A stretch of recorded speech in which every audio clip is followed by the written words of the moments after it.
আজ পূর্ব মেদিনীপুর জেলায় এক প্রতিবন্ধী মা হালিমা বিবির সাথে দেখা করতে এলেন মানব কল্যাণ সুরক্ষা সংগঠনের সাধারণ সম্পাদক ভাইজান আতাউর রহমান সাহেব ও উপস্থিত ছিলেন মানব কল্যাণ সুরক্ষা সংগঠনের সহ সম্পাদক ডাক্তার নিজাম উদ্দিন সাহেব।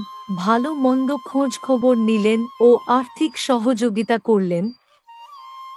মানব কল্যাণ সুরক্ষা সংগঠন সবসময় অসহায় ও বৃদ্ধ দরিদ্র পিছিয়ে পড়া মানুষের পাশে থাকে। আপনারা আমাদের জন্য দোয়া ও প্রার্থনা করবেন যেন এইভাবেই আমরা মানুষের পাশে দাঁড়াতে পারি।